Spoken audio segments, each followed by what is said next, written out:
Power TV ವಿಶೇಷ ಕಾರ್ಯಕ್ರಮಕ್ಕೆ ಸ್ವಾಗತ. ನಾನು ದೀಪಿಕಾ. ದೊಡ್ಡ ಮನ್ಸ ಹೆಸರೇ ಹೇಳುವಾಗೆ ದೊಡ್ಡ ಮಟ್ಟದಲ್ಲಿ ತೆರೆಗೆ ಬರಲು ರೆಡಿಯಾಗಿರುವಂತಹ ಚಿತ್ರ ಇದೇ 19ನೇ ತಾರೀಕು ರಾಜ್ಯಾದ್ಯಂತ ಬಿಡುಗಡೆಯಾಗ್ತಾ ಇದೆ. ಚಿತ್ರದ ಬಗ್ಗೆ, ಚಿತ್ರದ ಅನುಭವದ ಬಗ್ಗೆ ಹಂಚ್ಕೊಳ್ಳಕ್ಕೆ ಚಿತ್ರತಂಡ ಇವತ್ತು ನಮ್ಮ ಜೊತೆಗೆ ಜಾಯ್ನ್ ಆಗಿದೆ. ಸೊ ಮೊದಲಿಗೆ ಚಿತ್ರದ ನಿರ್ದೇಶಕ ಕಮ್ ನಾಯಕ ಶರತ್ ಕೃಷ್ಣ ಅವರು ನಮ್ಮ ಜೊತೆಗಿದ್ದಾರೆ. Hi sir, welcome to the show. Hi madam. ಇನ್ನು ಚಿತ್ರದ ನಾಯಕಿಯರಲ್ಲಿ ಒಬ್ಬರಾಗಿರುವಂತಹ ಶಿಲ್ಪಾ ಅವರು ಕೂಡ ನಮ್ಮ ಜೊತೆಗಿದ್ದಾರೆ. Hi Shilpa, welcome to the show. Thank you. ಇನ್ನೀಗಾಗಲೇ ಕಾಮಿಡಿ ಮೂಲಕ ಎಲ್ಲರನ್ನ ರಂಜಿಸಿರುವಂತಹ ಹುಲಿ ಕಾರ್ತಿಕ್ ಅವರು ಕೂಡ ಈ ಚಿತ್ರದ ಒಂದು ಭಾಗವಾಗಿದ್ದಾರೆ. ಅವರು ಕೂಡ ನಮ್ಮ ಜೊತೆಗಿದ್ದಾರೆ. Hi sir, welcome to the show. ನಮಸ್ತೆ ಮೇಡಮ್. ಹೇಗಿದ್ದೀರಾ ಎಲ್ಲರೂ? ಚೆನ್ನಾಗಿದ್ದೀನಿ ಮೇಡಮ್, ನೀವು ಹೇಗಿದ್ದೀರಾ? ನಾನು ಚೆನ್ನಾಗಿದ್ದೀನಿ. ದೊಡ್ಡ ಮನುಷ್ಯ ಹೆಸರೇ ಹೇಳ್ತೆ. ದೊಡ್ಡ ಮನುಷ್ಯ ನಾವು ನಾರ್ಮಲ್ ಆಗಿ ಬಳಸುವಂತಹ ಒಂದು ಪದನೇ, ಅದನ್ನೇ ಟೈಟಲ್ ಆಗಿ ಇಟ್ಕೊಂಡು ಸಿನಿಮಾ ಮಾಡಿದ್ದೀರಾ. ನಿಮ್ಮ ದೊಡ್ಡ ಮನುಷ್ಯ ಸಿನಿಮಾದಲ್ಲಿ ಏನ್ ಹೇಳಕ್ ಹೊರಟಿದ್ದೀರಾ? ದುಡ್ಡಿದ್ದವನಲ್ಲ ಗುರು ದೊಡ್ಡ ಮನ್ಸಿರೋನೇ ದೊಡ್ಡ ಮನ್ಸ ಅಂತ ಹೇಳೋದು ಕೊಟ್ಟಿದ್ದೀವಿ. ಅದೊಂದು ಟೈಟ್ಲು ಕ್ಯಾಚಿ ಆಗಿರುತ್ತೆ. ಇವಾಗ ನೋಡಿ, ಎಲ್ರಿಗೂ ಅದೊಂದು ಈಸಿಯಾಗಿ ಬರಬೇಕು. ಸಿನಿಮಾ ಅಂತ ಬಂದಾಗ ಅಥವಾ ಏನೋ ಒಂದು ವಿಚಾರ ಅಂತ ಬಂದಾಗ ಎಷ್ಟು ಬೇಗ ಕ್ಯಾಚ್ ಆಗುತ್ತೆ ಅನ್ನೋದು ತುಂಬ ಇಂಪಾರ್ಟೆಂಟ್ ಆಗುತ್ತಲ್ಲ. ಹಾಗಾಗಿ ಈ ಒಂದು ದೊಡ್ಡ ಮನ್ಸ ಅನ್ನೋ ಪದ ನಮ್ಮಲ್ಲಿ ನೀವು ಹೇಳಿದಾಗೆ ದಿನನಿತ್ಯ ಬಳಸುವಂಥ ಪದ ಇದು. ಸೊ ಹಾಗಾಗಿ ಒಂದು ಕ್ಯಾಚಿ ಪದ ಇರಲಿ ಅಂತೇಳಿ ದೊಡ್ಡ ಮನ್ಸ ಅನ್ನೋ ಒಂದು ಸಬ್ಜೆಕ್ಟ್ ಇದು ಟೈಟ್ಲ್ ತೊಗೊಂಡಿದ್ದು. ಆ್ಯಂಡ್ ನಮ್ಮ ಸಿನಿಮಾ ಮುಖಾಂತರ ಹೇಳ್ತಾ ಇರೋದು ದುಡ್ಡಿದ್ದವನು ಮಾತ್ರ ದೊಡ್ಡ ಮನ್ಸ ಅಲ್ಲ, ದೊಡ್ಡ ಮನ್ಸಿರೋನು ಕೂಡ ದೊಡ್ಡ ಮನ್ಸ ಅಂತ. ಈ ದೊಡ್ಡ ಮನಸ್ಸಿದ್ದ ಒಂದು ಚಿತ್ರತಂಡಕ್ಕೆ ನೀವು ಹೆಂಗೆ ಎಂಟ್ರಿ ಆಗಿದ್ದು ಅಂತ? ಪೇಮೆಂಟ್ ಕೊಡ್ತೀನಿ ಅಂದ್ರೆ ಪೇಮೆಂಟಿಗೋಸ್ಕರ ಮಾತ್ರ ಅಲ್ಲ, ಫಸ್ಟ್ ಪೇಮೆಂಟ್, ಪೇಮೆಂಟೇ ಎಲ್ಲರೂ ಪೇಮೆಂಟೇ ಆಮೇಲೆ ಕ್ಯಾರೆಕ್ಟರ್ ಇಷ್ಟ ಆಯಿತು. ಆಮೇಲೆ ದೊಡ್ಡ ಮನ್ಸ ಇಷ್ಟ ಆದರು ಅವರು. ಅಂದರೆ ನನಗೆ ಪರ್ಸ್ನಲಿ ಅವ್ರು ಇಷ್ಟ. ನಾವು ಯಾವಾಗಲೂ ಮಾತಾಡ್ತಾ ಇರ್ತೀವಿ. ತುಂಬ ಏನು ಒಂದಿಷ್ಟು ಗೊತ್ತಿಲ್ಲದೆ ಆ ಥರ ಎಲ್ಲ ಎಲ್ಲ ತಿಳ್ಕೊಂಡು ಬಂದು ಸಿನಿಮಾಕ್ಕೋಸ್ಕರ ಅವರು ಟುಡೇ ಇವತ್ತಿನ ತನಕ ಅದಕ್ಕೆ ಏನೇನು ಪ್ರೆಸೆಂಟ್ ಮಾಡಬೇಕೋ ಅದೆಲ್ಲ ಮಾಡ್ತಾರೆ. ಆ ವ್ಯಕ್ತಿಯ ಕೆಲಸ ನನಗೆ ಇಷ್ಟ. ಅದಾದ್ರ ಮೇಲೆ ನನಗೆ ಆಮೇಲೆ ಸಿನಿಮಾ, ಆಮೇಲೆ ಪಾತ್ರ ಅದೆಲ್ಲ ಆಯ್ತು. ಅವರು ಪೇಮೆಂಟಿಗೋಸ್ಕರ ಬಂದರು, ನೀವು ಯಾಕೋಸ್ಕರ ಬಂದ್ರಿ? ಅವರು ಪೇಮೆಂಟ್ಗೋಸ್ಕರ. ಕೊನೆಯಲ್ಲಿ ಪೇಮೆಂಟ್ ಅಷ್ಟೇ ಎಲ್ಲ ಅಷ್ಟೇ ಮೇಡಮ್. ಏನು ಗೊತ್ತಾ, ನಮಗೆ ಸಪ್ರೇಟ್ ಬೇರೆ ಬಿಸ್ನೆಸ್ ಇಲ್ಲ, ಇರೋದು ಇದೊಂದೇ ನಮಗೆ ಅಂತ. ನಮ್ಮ ಅಪ್ಪ ಅಮ್ಮ ಕೊಟ್ಟಿರೋ ಆಸ್ತಿ ಬಾಯಿ, ಇದರಲ್ಲೇ ದುಡ್ಕೊಬೇಕು. ಅದಕ್ಕೆ ಎಷ್ಟು ಬೇಕೋ ಅಷ್ಟು ಮಾತಾಡ್ತೀವಿ, ಕಾಸು ಕೊಟ್ಬಿಟ್ರಪ್ಪ ಅಂತೀವಿ ಅಷ್ಟೇ. ನೀವು ಒಳ್ಳೆ ಪಾತ್ರ ಆಯಿತು, ಅದೆಷ್ಟು ಸ್ವಾತಿ ಅಂತ. ಸೊ ಆ ಕತೆ ಹೇಳಿದಾಗ, ನನ್ನ ಕತೆ ಹೇಳಿದಾಗ, ನನ್ನ ಪಾತ್ರದ ಬಗ್ಗೆ ಹೇಳಿದಾಗ ತುಂಬ ಕನೆಕ್ಟ್ ಆಯಿತು. ಸೊ ಸುನಿಲ್ ಸರ್ ಇವರು ಬಂದು ನನಗೆ ಈ ಕತೆ ಹೇಳಿದಾಗ ಈ ಥರ, ಯಾಕಂದರೆ ನಂಗೆ ಮಿಡ್ಡಲ್ಲಿ ಬಂದಿದ್ದು ಆ್ಯಕ್ಚುಲಿ ಆಗಲೇ ಶೂಟಿಂಗ್ ಸ್ಟಾರ್ಟ್ ಆಗಿತ್ತು. ಸೊ ಮಿಡ್ಡಲ್ಲಿ ಬಂದು ನನಗೆ ಆ ಸ್ಟೋರಿ ಹೇಳಿದಾಗ ಇಲ್ಲ ಮಾಡಬೇಕು ಅನ್ನಿಸ್ತು. ಸೊ ಚಿಕ್ಕದಾಗಿದ್ರು ತುಂಬ ತೂಕ ಇದೆ ಕ್ಯಾರೆಕ್ಟರ್ ಅಂತ ಅನಿಸ್ತು. ಸೊ ಅದಕ್ಕೆ ಮಾಡಿದೆ. ದೊಡ್ಡ ಮನಸ್ಸದಲ್ಲಿ ಏನಾದರೂ ಆ್ಯಂಕರ್ ಆಗಿದ್ದೀರಾ ನೀವು? Thank you. Will see next ಕೊಡ್ತಾರ ಅಂತ. ಈ ದೊಡ್ಡ ಮನ್ಸ ಸಿನಿಮಾದಲ್ಲಿ ಎರಡು ಒಂದು ಪಾತ್ರಗಳನ್ನ ನೀವು ಜೀವಿಸಿದ್ದೀರಾ. ಒಂದು ನಿರ್ದೇಶಕನಾಗಿ, ನಾಯಕ ನಟನಾಗಿ. ಎರಡರಲ್ಲಿ ಖುಷಿ ಕೊಟ್ಟಿದ್ಯಾ ಯಾವುದು? ಎರಡು ಅಲ್ಲ, ಒಂದು ಹೇಳ್ಬೇಕು, ಎರಡು ಆಪ್ಷನ್ ಇಲ್ಲ. ಆಸ್ ಎ ಡೈರೆಕ್ಟರ್ ಆಗಿ, ಯಾಕೆಂದರೆ ನಾನು ಕನ್ಸ್ಕೊಂಡಿದ್ದು ಸಿನಿಮಾ ಚೆನ್ನಾಗಿ ಆಗಬೇಕು ಅಂತ. ನಾನೊಬ್ಬ ಹೀರೋ ಆಗಬೇಕು ಅನ್ನೋದು ಸೆಕೆಂಡ್ರಿ, ಅಥವಾ ಒಂದು ಮುಖ್ಯ ಪಾತ್ರದಲ್ಲಿ ಕಾಣಿಸ್ಬೇಕು ಅನ್ನೋದು ಸೆಕೆಂಡ್ರಿ. ಬಟ್ ಒಂದು ನಾವೇನು ಕನ್ಸ್ಕಾಣ್ತೀವೋ ಅಲ್ಲಿ, ಅಷ್ಟು ವರ್ಷದಿಂದ ನಾವೇನು ಪ್ರೀತಿಯಿಂದ ಸಿನಿಮಾ ಮಾಡಬೇಕು, ಒಂದು ಒಳ್ಳೆ ಸಿನಿಮಾ ಮಾಡಬೇಕು ಅಂತ ಕನ್ಸ್ಕಾಣ್ತಾ ಬರ್ತಾ ಇದ್ನಲ್ಲ. ಸೊ ಆ ಸಿನಿಮಾ ಪೂರ್ತಿ ಆಗಬೇಕು ಅಂತಂದರೆ ಒಬ್ಬ ಡೈರೆಕ್ಟ್ರಾಗಿ ನನಗೆ ಖುಷಿ ಇದೆ. ಓಕೆ, ಡೈರೆಕ್ಟ್ರಾಗಿ ಇಷ್ಟ ಆಯ್ತಾ, ಹೀರೋ ಆಗಿ ಇಷ್ಟ ಆಯ್ತಾ?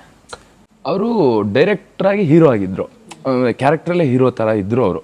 ಸೊ ಇಡೀ ಸೆಟ್ನ ಒಂದು ಮೇಂಟೈನ್ ಮಾಡೋದಿದೆಯಲ್ಲ. ಸೊ ಯಾರೇ ಆಗಿರಲಿ, ಒಂದು 50 ಜನ ಇದ್ದಾಗ 50 ಜನಗೂ ನೋವಾಗ್ದಿದ್ದಂಗೆ ಮೇಂಟೈನ್ ಮಾಡಿ ಸಿನಿಮಾನ ಇಲ್ಲಿ ತನಕ ತಗೊಬರೋಕ್ಕೆ ಸಾಧ್ಯ. ಇಲ್ಲ ಅಂದರೆ ಕಷ್ಟ. ಅದನ್ನು ನೀಟಾಗಿ ಮೇಂಟೈನ್ ಮಾಡಿದ್ದಾರೆ. ಸೊ ನನಗೆ ಅವರು ಆ್ಯಕ್ಟರ್ ಆಗಿನೂ ತುಂಬ ಇಷ್ಟ.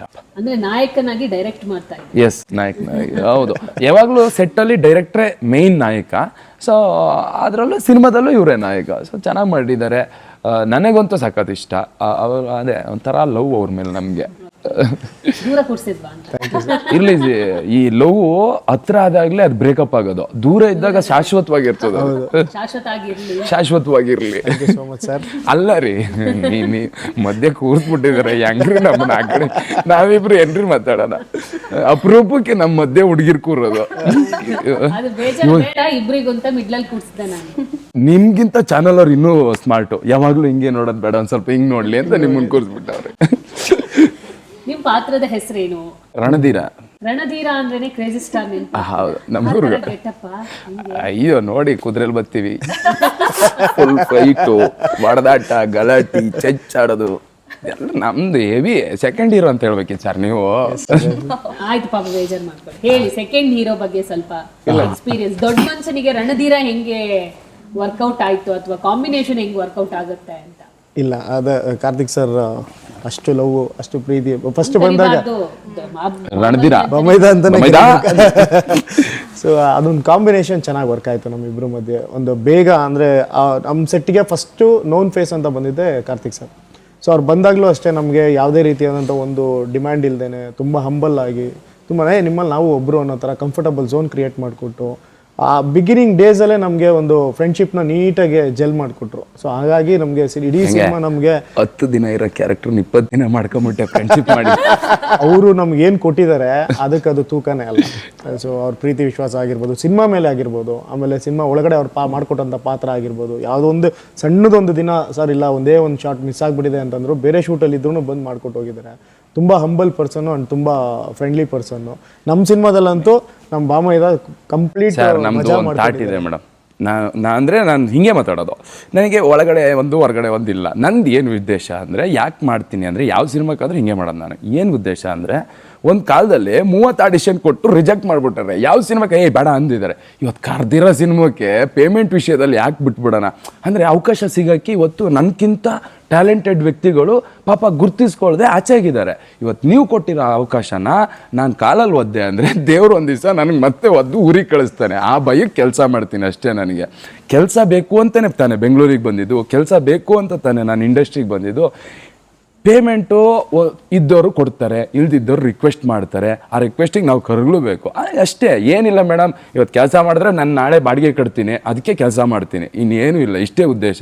ಹೊಟ್ಟೆ ತುಂಬ ಊಟ ಮಾಡಬೇಕು, ಕಣ್ಣು ತುಂಬ ನಿದ್ದೆ ಮಾಡಬೇಕು, ಅದಕ್ಕೆ ಅಡುಗೆ ಮಾಡ್ಬೇಕು, ಅಷ್ಟು ಸೂಪರಾಗಿ ಅಡುಗೆ ಮಾಡಬೇಕು. ಅದರಲ್ಲೂ ನನಗೆ ಮಟನ್ ಚಿಕನ್ ಅಂದರೆ ಇಷ್ಟ, ಅವನ್ನೇ ಮಾಡಬೇಕು. ಅದು ಸ್ವಲ್ಪ ಕಾಸು ಬೇಕು. ಹಂಗೆ ಸರ್ ಕೊಟ್ಟಿದ್ದೀರಾ ಸರ್ ನಿಮ್ಮ ಟೈಟಲ್ಗೆ ತಕ್ಕಂಗೆ ಇದ್ದಾರೆ. ದೊಡ್ಡ ಮನುಷ್ಯ ಅಂತ ಹೇಳ್ಕೊಂಡು ದೊಡ್ಡ ಮನುಷ್ಯಾಗಿ ನಿಮಗೆ ಚೆನ್ನಾಗಿ ರೆಮ್ಯುನರೇಷನ್ ಕೊಟ್ಟು ನಿಮ್ಮನ್ನು ಚೆನ್ನಾಗಿ ನೋಡ್ಕೊಂಡಿದ್ದಾರೆ. ಎಸ್ ಇಲ್ಲ ಇಲ್ಲ ನೆಕ್ಸ್ಟ್ ಮೂವಿ ಇದೆ, ಇವಾಗಲೇ ತಗೊಳ್ಳಿ. ಅದಕ್ಕೆ ಅಲ್ವಾ ಇಷ್ಟೊತ್ತು ಮಾತಾಡ್ತಿರೋದು.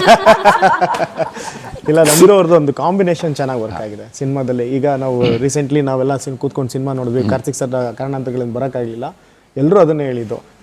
ನಿಮ್ಮಿಬ್ಬರು ಒಂದು ಕಾಂಬಿನೇಷನ್ ಏನಿದೆ, ಬಾಮೈದ ಅಂದ್ಕೊಂಡು ಮಾತಾಡೋದು, ತರಲೆ, ತಮಾಷೆ, ಸೀರಿಯಸ್ನೆಸ್ಸು.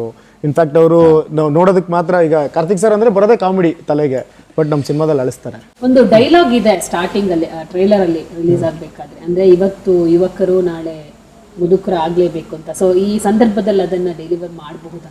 ಹುಡ್ತಾ ಎಲ್ಲ ಮಕ್ಕಳು, ಬೆಳೀತಾ ಎಲ್ಲ ಯುವಕರು, ವಯಸ್ಸಾದ್ಮೇಲೆ ಎಲ್ಲರೂ ಮುದುಕರೆ. ಎಂಟೈರ್ ಕರ್ನಾಟಕದಲ್ಲಿ ಇನ್ನೊಂದು ದಿನ ನಾನು ನನ್ನ ಹವಾ ಅಂದರೆ ಹುಡುಕೊಂಬಂದು ಹೊಡಿತೀನಿ. ಹಿಂಗೆ ಹವಾಮಾನನೇ ಚೇಂಜ್ ಆಗುತ್ತೆ. ಅದೇ ಮೇಡಮ್, ಸಿಚುವೇಶನ್ಗೆ ತಕ್ಕಂಗೆ ಅಲ್ಲೊಂದು ಕ್ಯಾರೆಕ್ಟರ್ ಆ ಥರ ಡಿಮ್ಯಾಂಡ್ ಮಾಡುತ್ತೆ. ಅದ್ರ ಹೀರೋಯಿಸಮ್ ಬೇಕಲ್ವಾ. ಕಮರ್ಷಿಯಲ್ ಸಿನಿಮಾ ಅಂತಂದಾಗ ಒಂದು ಹೀರೋಯಿಸಮ್ ಬೇಕು, ಮಾಸ್ ಎಲಿಮೆಂಟ್ಸ್ ಬೇಕು, ಡೈಲಾಗ್ಸ್ ಇರಬೇಕು.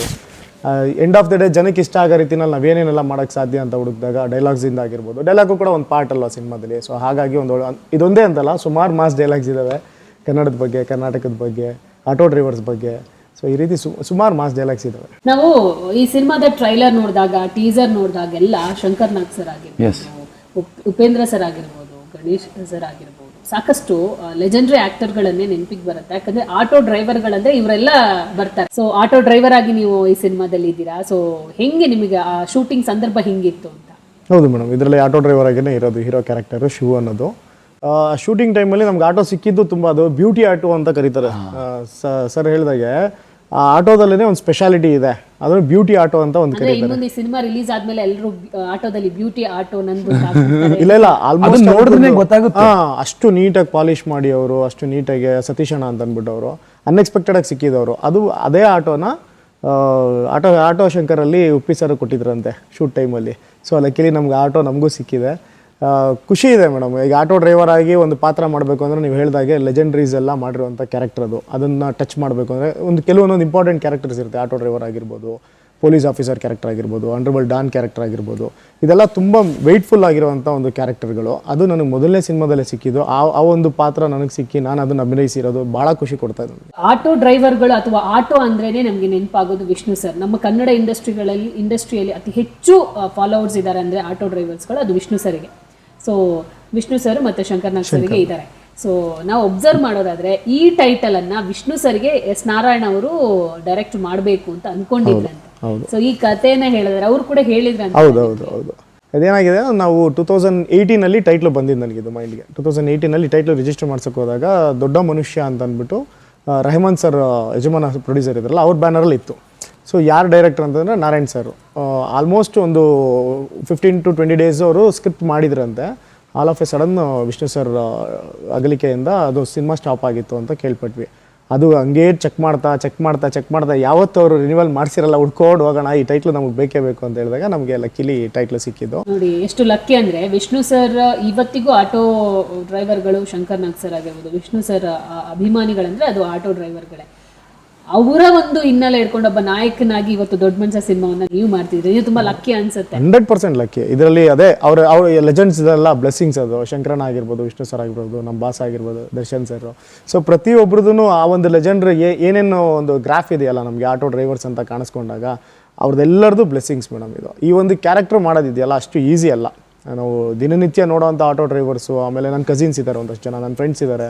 ಯೂಶ್ವಲಿ ನಾನು ಅವ್ರ ಜೊತೆನಲ್ಲಿ ಆಟೋ ಎಲ್ಲ ಆಟೋದಲ್ಲಿ ಓಡಾಡಿಕೊಂಡು ಅಥವಾ ನಾವು ಆಟೋ ಓಡಿಸಿದಾಗ ಆ ಫೀಲೇ ಬೇರೆ ಇರುತ್ತೆ. ಆ ಕಾಕಿ ಡ್ರೆಸ್ ಹಾಕ್ಕೊಂಡು ಹೋಗಿ ಯಾರನ್ನೋ ಒಬ್ಬರನ್ನ ಪಿಕ್ ಮಾಡಿ ಅದೊಂದು ಒಂಥರ ಮಜಾ ಕೊಡುತ್ತೆ. ಅದನ್ನೇ ನಾವು ಸಿನಿಮಾದಲ್ಲಿ ಪ್ಲೇ ಮಾಡಿದಾಗ ಭಾಳಷ್ಟು ಖುಷಿ ಇದೆ. ಮೊದಲನೇ ಸಿನಿಮಾದಲ್ಲಿ ನನಗೆ ಈ ಪಾತ್ರ ಸಿಕ್ಕಿದ್ದು ತುಂಬ ಖುಷಿ ಇದೆ. ಶಿಲ್ಪಾ ಸ್ವಾತಿಯಾಗಿ ಸಿನಿಮಾದಲ್ಲಿ ಇದ್ದೀರಾ. ಸೊ ಸ್ವಾತಿಯ ಪಾತ್ರ ಏನು, ನಾಯಕನಿಗೆ ಹೆಂಗ್ ಕನೆಕ್ಟ್ ಆಗ್ತೀರಾ? ಸ್ವಾತಿ ಬಂದು ದೊಡ್ಡ ಮನೆ ಫ್ಯಾಮಿಲಿ ಹುಡುಗಿನೇ ಇರ್ತಾರೆ.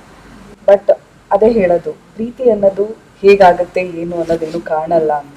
ಸೊ ಒಂದು ಅರ್ಥಪೂರ್ಣವಾಗಿ ನನಗೆ ಆ ಕ್ಯಾರೆಕ್ಟರ್ನ ನನಗೆ ಕೊಟ್ಟರು. ಇಟ್ಸ್ ಲೈಕ್ ಅವಳು ಯಾವುದೋ ನೋಡಲಿಲ್ಲ ಅವ್ನ ಗುಣ ಬಿಟ್ಟರೆ. ಈಗೆಲ್ಲ ಕ್ಯಾಲ್ಕುಲೇಟ್ ಮಾಡ್ತಾರಲ್ಲ ಮ್ಯಾಮ್, ಲೈಕ್ ಪ್ರೀತಿ ಅನ್ನೋದು ಇಟ್ಸ್ ನಾಟ್ ಅ ಕ್ಯಾಲ್ಕುಲೇಷನ್. ಅದು ಒಂದ್ಸಲಿ ಆದರೆ ಅದು ಪ್ರೀತಿನೇ ಅಂತ.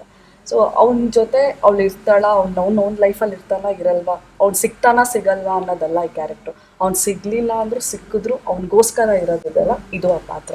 10 ದಿವಸ ಇದ್ದಂಥ ನಿಮ್ಮ ಡೇಟ್ಸ್ ಅನ್ನ 20 ಡೇಸ್ಗೆ ಅಂದ್ರೆ ಇನ್ನ 10 ಡೇಸ್ ಎಕ್ಸ್ಟೆಂಡ್ ಮಾಡ್ಕೊಂಡ್ರಿ. ಏನು ಯಾವ ತರ ಕ್ಯಾರೆಕ್ಟರ್ ಹೋಗುತ್ತೆ ಅಂತ? ನಾನು ಆಟೋ ಡ್ರೈವರೇ. ಅಂದ್ರೆ ಸ್ವಲ್ಪ ಸಾಧು ಆಟೋ ಡ್ರೈವರ್ ಆಗ್ತಾರೆ ನೀವು. ನಾವು ಗೊತ್ತಲ್ಲ ತರ್ಲೆ, ಒಳ್ಳೆ ತರ್ಲೆ ಆಟೋ ಡ್ರೈವರು. ಸೊ ಯಾವಾಗ್ಲೂ ಅವ್ರಿಗೆ ಸಾಥ್ ಕೊಟ್ಕೊಂಡು ಅವ್ರ ಜೊತೆ ಅವರಿಗೆ ತುಂಬಾ ಜನ ಫ್ರೆಂಡ್ಸ್ ಇರ್ತಾರೆ. ಆದ್ರೆ ಅದ್ರಲ್ಲಿ ಎಲ್ಲ ಫ್ರೆಂಡ್ಸು ಒಂದೊಂದು ಟೈಮ್ ವಿಲನ್ ಆಗೇ ಆಗ್ತಾರೆ, ಅಥವಾ ಬೇಡ ಬಿಟ್ಟು ಹೋಗೋಣ ಇವ್ನು ಅನ್ನೋ ಟೈಮ್ ಬರುತ್ತೆ. ಬಟ್ ಅದ್ರ ಅಂತ ಗುಂಪಲ್ಲೇ ಇನ್ನೊಬ್ಬ ಇರ್ತಾನೆ, ಇದ್ರು ಇವನ್ ಜೊತೆನೆ ಸತ್ರು ಇವನ್ ಜೊತೆನೆ ಅಂತ. ಆ ತರ ಒಬ್ಬ ಫ್ರೆಂಡ್ ನಾನು ಅವರಿಗೆ. ಇವಾಗಲ್ಲ, ಲೈಫ್ ಲಾಂಗ್ ಮೋಸ್ಟ್ಲಿ ಆ ಫ್ರೆಂಡ್ಶಿಪ್ ಯಾವಾಗ್ಲೂ ಇರುತ್ತೆ. ಆನ್ ಸ್ಕ್ರೀನ್ ಅಲ್ಲ, ಆಫ್ ಸ್ಕ್ರೀನ್ ಅಲ್ಲಿ. ಆಫ್ ಸ್ಕ್ರೀನ್ ಫ್ರೆಂಡ್ಶಿಪ್ ಇರುತ್ತೆ, ಆಕ್ಟಿಂಗ್ ಇರಲ್ಲ. ವಿತ್ ಪೇಮೆಂಟ್ ಫ್ರೆಂಡ್ಶಿಪ್ ಜೊತೆಗೆ ಆಕ್ಟಿಂಗ್ ಇರುತ್ತೆ. ಅವ್ರ ಪೇಮೆಂಟ್ ಎಲ್ಲೂ ಬಿಡ್ತಾ ಇಲ್ಲ. ಪ್ರಾಜೆಕ್ಟ್ ಹೌದು. ಅಯ್ಯಯ್ಯೋ, ಅದೊಂದು ಮೇಡಮ್ ಅದ್ ನಿಂತ್ಬಿಟ್ರೆ ಇಲ್ಲ, ಸರ್ದು ಬೇರೆ ಬೇರೆ ಪ್ಲಾನ್ಸ್ ಇದೆ. ಮೋಸ್ಟ್ಲಿ ಸರ್ರೇ ನಮಗೆ ಕಾಲ್ ಶೀಟ್ ಕೊಡ್ಬೇಕು ನೆಕ್ಸ್ಟ್. ಹಂಗೇನಿಲ್ಲ ಸರ್, ಯಾರಿಗೆ ಯಾರು ಕಾಲ್ ಶೀಟ್ ಕೊಟ್ರು ಊಟ ಮಾಡಕ್ ಒಂದಿಷ್ಟು ಕಾಸು ಆಗ್ಬೇಕಷ್ಟೇ. ನಮ್ದು ಹೊಟ್ಟೆ ಪಡಿನ ಜೀವನ ಮೇಡಮ್. ಸೊ ನಿಮಗೆ ಈ ಸಿನಿಮಾದಲ್ಲಿ ಈಗ ಬೇರೆ ಬೇರೆ ಉತ್ತರ ಕರ್ನಾಟಕ ಎಲ್ಲ ಟೂರ್ ಹೊಡ್ಕೊಂಡು ಬಂದ್ರಿ. ಸಿನಿಮಾ ರಿಲೀಸ್ ಆಗ್ತಾ ಇದೆ, ಟ್ರೈಲರ್ ಲಾಂಚ್ ಆಯಿತು, ಸಾಂಗ್ ಲಾಂಚ್ ಆಯಿತು, ಆಮೇಲೆ ಟೀಸರ್ ಎಲ್ಲ ಅಬ್ಸರ್ವ್ ಮಾಡಿರ್ತಾರೆ. ನಿಮಗೆ ಬಂದಂತಹ ಬೆಸ್ಟ್ ರಿವ್ಯೂ ಏನು, ಅಥವಾ ನೀವು ಬೇರೆ ಜಿಲ್ಲೆಗಳಿಗೆ ಕಾಲಿಟ್ಟಾಗ ಸಿಕ್ಕಂತಹ ರಿಯಾಕ್ಷನ್ಸ್ಗಳು ಹೆಂಗಿತ್ತು? ತುಂಬ ಖುಷಿ ಆಗುತ್ತೆ ಮೇಡಮ್, ತುಂಬ ಖುಷಿ ಆಗುತ್ತೆ. ಹೊಸಬನ್ನ ಮೇಜರ್ ಆಗಿ ನಮ್ಮ ಟೈಟ್ಲು ಬಂದು ಅವರು ಕ್ಯಾಚ್ ಆಗ್ತಾ ಇರೋದೇ ಟೈಟ್ಲು. ಎಲ್ರಿಗೂ ದೊಡ್ಡ ಮನ್ಸ ಸಖತ್ತಾಗಿದೆ ಟೈಟ್ಲು ಅನ್ನೋದು. ಆಮೇಲೆ ಸಾಂಗ್ ಇಂಟ್ರೊಡಕ್ಷನ್ ಸಾಂಗ್ ರಿಲೀಸ್ ಮಾಡಿರೋದನ್ನು ನೋಡಿರೋರೆಲ್ಲ ಡ್ಯಾನ್ಸ್ ತುಂಬ ಚೆನ್ನಾಗಿ ಮಾಡಿದ್ದೀರಾ, ಮತ್ತು ಇವಾಗ ಟ್ರೈಲರ್ ರಿಲೀಸ್ ಆದಮೇಲೆ ನೋಡಿ ಆ್ಯಕ್ಷನು ತುಂಬ ಚೆನ್ನಾಗಿ ಮಾಡಿದ್ದೀರಾ, ಆ್ಯಕ್ಟಿಂಗು ನಮಗೆಲ್ಲೂ ನಿಮಗೆ ಹೊಸಬ್ರು ಅಂತ ಫೀಲ್ ಕೊಡ್ತಾ ಇಲ್ಲ, ನ್ಯಾಚುರಲಾಗಿ ಕಾಣಿಸ್ತಾ ಇದೆ. ಸೊ ಓವರಾಲ್ ಒಳ್ಳೆ ರೆಸ್ಪಾನ್ಸ್ ಸಿಗ್ತಾ ಇದೆ ನನಗೆ. ಇಲ್ಲ ಸರ್, ನಾವು ಫಸ್ಟ್ ಶೋ ನೋಡೋಕ್ಕಾಗಲಿಲ್ಲ ಅಥವಾ ಫಸ್ಟ್ ಡೇನೇ ನೋಡೋಕ್ಕಾಗಿಲ್ಲ ಅಂದ್ರೂ ಖಂಡಿತ ದೊಡ್ಡ ಮನುಷ್ಯ ಸಿನಿಮಾ ನಾವು ನೋಡ್ತೀವಿ ಅನ್ನೋದು ಭಾಳಷ್ಟು ಡಿಸ್ಟಿಕಲ್ಲಿ. ಈಗ ಉತ್ತರ ಕರ್ನಾಟಕದಲ್ಲಿ ಆಗಿರ್ಬೋದು, ಹುಬ್ಳಿ, ಧಾರವಾಡ ಅಥವಾ ದಾವಣಗೆರೆ ಈ ಥರ ಒಂದು ಭಾಗದಲ್ಲಿ ಆಗಿರ್ಬೋದು, ಅಥವಾ ಮಂಡ್ಯ, ಮೈಸೂರು, ಮಳವಳ್ಳಿ, ಮದ್ದೂರಲ್ಲಂತೂ ಹ್ಯೂಜ್ ಲೆವೆಲ್ ರೆಸ್ಪಾನ್ಸ್ ಸಿಗ್ತಾ ಇದೆ. ಸೊ ಮೇ ಬಿ ನಾನು ಅದು ಖುಷಿಯಿಂದ ಅದನ್ನು ನೋಡೋದಕ್ಕೆ ವೆಯ್ಟ್ ಮಾಡ್ತಾ ಇದ್ದೀನಿ ನಾನು, ಹೇಗಿರುತ್ತೆ ಅವ್ರ ರೆಸ್ಪಾನ್ಸು ಸಿನಿಮಾ ನೋಡಿದ್ಮೇಲೆ ಅಂತ. ಬಟ್ ಒಳ್ಳೆ ರೆಸ್ಪಾನ್ಸ್ ಸಿಗ್ತಾ ಇದೆ ಮೇಡಮ್. ಹೊಸಬ ಅನ್ನೋ ಥರ ಫೀಲ್ ಕೊಡ್ತಾ ಇಲ್ಲ. ಸೊ ಇಲ್ಲ ಇವನು ಬೆಳಿಬೋದು, ಇವನ್ನ ಬೆಳೆಸೋಣ ನಾವು ಅನ್ನೋ ಥರ ಫೀಲ್ ಆಲ್ರೆಡಿ ನನಗೆ ಸಪೋರ್ಟಲ್ಲಿ ಸಿಗ್ತಾ ಇದೆ ನನಗೆ. ಈಗ ಸಾಮಾನ್ಯವಾಗಿ ದೊಡ್ಡ ಮನುಷ್ಯ ನಿಮ್ಮ ಪ್ರಕಾರ ದುಡ್ಡಿದ್ದವನಲ್ಲ, ಅಂದರೆ ಒಳ್ಳೆ ಹೃದಯವಂತ ಕೂಡ ದೊಡ್ಡ ಮನುಷ್ಯ ಅಂತ. ಇನ್ನೊಂದು ಕಡೆ ನೀನು ದೊಡ್ಡ ಮನುಷ್ಯಪ್ಪ ಬಿಡಪ್ಪ ಅಂತ ಹೇಳ್ತಾರೆ ಕೂಡ. ನಿಮಗೆ ಇದು ಎರಡೂ ಥರದ ಅನುಭವ ಆಗಿದೆಯಾ? ಆಗ್ತಾ ಇದೆ ಕೂಡ ಇವಾಗ್ಲೂ. ಕೆಲವೊಬ್ಬ ಫ್ರೆಂಡ್ಸು ಕಾಲು ಎಳಿತಾ ಇದ್ದಾರೆ, ಇನ್ನು ಈಗಲೇ ದೊಡ್ಡ ಮನುಷ್ಯ ಆಗಿಲ್ಲಪ್ಪ ನೀನು, ಈಗಲೇ ಸಿನಿಮಾ ರಿಲೀಸ್ ಆಗಿಲ್ಲಪ್ಪ ನಿಂದು, ಫೋನ್ ತೆಗಿಯಪ್ಪ, ಯಾಕಪ್ಪ ಆಲ್ರೆಡಿ ದೊಡ್ಡ ಮನುಷ್ಯ ಆಗ್ಬಿಟ್ಟಿದ್ಯಾ ನೀನು ಅಂತ ಕೇಳ್ತಾ ಇದ್ದಾರೆ. ಇನ್ನು ಕೆಲವರು ತುಂಬ ತೂಕವಾಗಿದ್ದಂಥ ವರ್ಡಲ್ಲೂ ಹೇಳ್ತಾರೆ, ಇಲ್ಲ ನೀನು ಹಾರ್ಡ್ ವರ್ಕ್ ಮಾಡಿ ಇಷ್ಟೆಲ್ಲ ಸ್ಟ್ರಗಲ್ ಮಾಡಿ ನಾವೆಲ್ಲ ಬಿಟ್ಬಿಟ್ವಿ ಇಂಡಸ್ಟ್ರಿನ. ಯಾಕಂದರೆ ನನ್ನ ಜೊತೆಯಲ್ಲಿ ನಾವು ರಂಗಭೂಮಿಯಿಂದ ಬಂದಾಗ ನನ್ನ ಜೊತೆನಲ್ಲಿ ಕೆಲಸ ಮಾಡಿದವರು ಭಾಳಷ್ಟು ಜನ ಇಂಡಸ್ಟ್ರಿ ಬಿಟ್ಬಿಟ್ರು, ಕೆಲವರು ಬೇರೆ ಬೇರೆ ಕೆಲಸಗಳಿಗೆ ಸೇರಿಕೊಂಡ್ರು. ನೀನೊಬ್ಬ ಹಠಾಚಲ ಬಿಡ್ದೇನೆ ಇವತ್ತು ಸಿನಿಮಾ ಮಾಡಿ ಅಟ್ಲೀಸ್ಟ್ ಅದನ್ನು ಥಿಯೇಟ್ರಿಗೆ ತೊಗೊಂಬರ್ತಾ ಇದೆಯಲ್ಲ, ನಿಜವಾಗ್ಲೂ ನೀನು ಹಾರ್ಡ್ ವರ್ಕು ಒಳ್ಳೇದಾಗಬೇಕು, ನೀನು ಟೈಟ್ಲಿಗೆ ತಕ್ಕಂಗೆ ನೀನು ದೊಡ್ಡ ಮನ್ಸು ಆಗಬೇಕು ಅಂತಲೂ ಕೂಡ ವಿಶ್ ಮಾಡ್ತಾ ಇದ್ದಾರೆ. ಆಗ್ಲೇ ನೀವು ಒಂದು ಹಿಂಟ್ ಕೊಟ್ಬಿಟ್ರಿ, ಅಂದ್ರೆ ಪ್ರೀತಿ ಸಿಗದಿದ್ರು ಕೂಡ ಅವನಿಗೋಸ್ಕರ ಬದುಕೋದಿದೆಯಲ್ಲ ಅದು ಪ್ರೀತಿ ಅಂತ. ಹಂಗಾದ್ರೆ ಎಲ್ಲೋ ಒಂದ್ ಕಡೆ ಸ್ವಾತಿನ ಶಿವು ಇಷ್ಟ ಪಡ್ತಾ ಇಲ್ಲ ಅನ್ಸುತ್ತೆ. ಇಲ್ಲ, ಇಷ್ಟಪಡ್ತಿರ್ತಾರೆ. ಅಲ್ಲ, ಇವ್ರಿಗೋಸ್ಕರ ಫೈಟ್ ಮಾಡ್ತೀನಿ ಮೇಡಮ್ ನಾನು. ಅದನ್ನೇ ಹೇಳಕ್ ಬಂದೆ. ಮಕ್ಕಳಲ್ಲಿ ಡಿಸ್ಟರ್ಬ್ ಮಾಡ್ತಾ ಇದಾರೆ. ಹಂಗೇ ಬೇಜಾರು ಬೇಡ, ನಮಗೂ ಅವರು ಏನೊಂದು ಚೂರು ವ್ಯತ್ಯಾಸ ಇರ್ಬೋದು ಗುಣದಲ್ಲಿ. ಅದೆಲ್ಲ ನಾವು ಈ ಹೀರೋ ತರ ಇಲ್ಲ, ನನಗಿಂತ ಒಳ್ಳೆಯವರು ಅವರು, ಟ್ರೈ ಮಾಡ್ಬೋದು. ಇದ್ರ ಜೊತೆಗೆ ಇನ್ನೊಬ್ರು ಹೀರೋಯಿನ್ ಇದ್ದಾರೆ. ಸೊ ಅವರ ಪಾತ್ರವನ್ನ, ಯಾಕಂದ್ರೆ ಒಂದು ಹೀರೋಯಿನ್ ಒಬ್ಬ ಹೀರೋ ಅಂದಾಗ ಸಿನಿಮಾದುದ್ದಕ್ಕೂ ನಮ್ಗೆ ಗೆಸ್ ಮಾಡ್ಬೋದು. ಇನ್ನೊಂದು ಹೀರೋಯಿನ್ ಎಂಟ್ರಿ ಆಗ್ತಾರೆ ಅಂದಾಗ ಅಲ್ಲಿ ಒಂದ್ ಸ್ವಲ್ಪ ಕಥೆಯಲ್ಲಿ ಟ್ವಿಸ್ಟ್ ಇದೆ ಅಂತ ಗೊತ್ತಾಗುತ್ತೆ. ಅವರ ಪಾತ್ರದ ಬಗ್ಗೆ ಒಬ್ಬ ನಿರ್ದೇಶಕನಾಗಿ ನೀವು ಹೇಳೋದಾದ್ರೆ? ಅದು ಒಂದು ಸ್ನೇಹ ಅನ್ನೋ ಒಂದು ಪಾತ್ರ, ಒಂದು ಲೋಯರ್ ಮಿಡಲ್ ಕ್ಲಾಸ್ ಹುಡುಗಿ ತಂದೆ ಆದಂಥ ಒಂದು ಬದುಕನ್ನು ಕಟ್ಕೊಳ್ಳೋದಕ್ಕೆ ಫೈಟ್ ಮಾಡ್ತಾ ಇರ್ತಾಳೆ. ತಂದೆ ಇಲ್ದಿರೋ ಅಂಥ ಅಂದರೆ ಒಂದು ಗಂಡಸಿನ ಸಪೋರ್ಟ್ ಇಲ್ದಿರೋ ಅಂಥವ್ರು, ತಂದೆ ಇಲ್ಲ, ಅಣ್ಣ ತಮ್ಮದಿರಿಲ್ಲ, ತಾಯಿ ಮತ್ತು ಒಂದು ಸ್ನೇಹ ಅನ್ನೋ ಪಾತ್ರ ಮಾತ್ರ ಜೀವಿಸ್ತಾ ಇರುತ್ತೆ.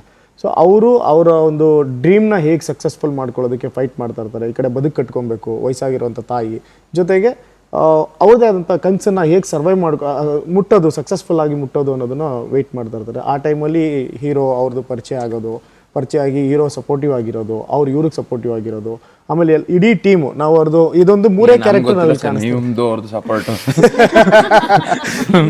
ಮೂರೇ ಕ್ಯಾರೆಕ್ಟರ್ ಅಂತಲ್ಲ, ಇನ್ನೂ 3 ಕ್ಯಾರೆಕ್ಟರ್ ಇದೆ ಮೇಯ್ನ್ ಆಗಿ. ನಮಗೆ ದೇವ್ ಅನ್ನೋ ಒಂದು ಕ್ಯಾರೆಕ್ಟರ್ ಬರುತ್ತೆ, ಬಕೆಟ್ ಅನ್ನೋ ಒಂದು ಕ್ಯಾರೆಕ್ಟರ್ ಬರುತ್ತೆ, ಬಿಕ್ಲಾ ಅನ್ನೋ ಒಂದು ಕ್ಯಾರೆಕ್ಟರ್ ಬರುತ್ತೆ.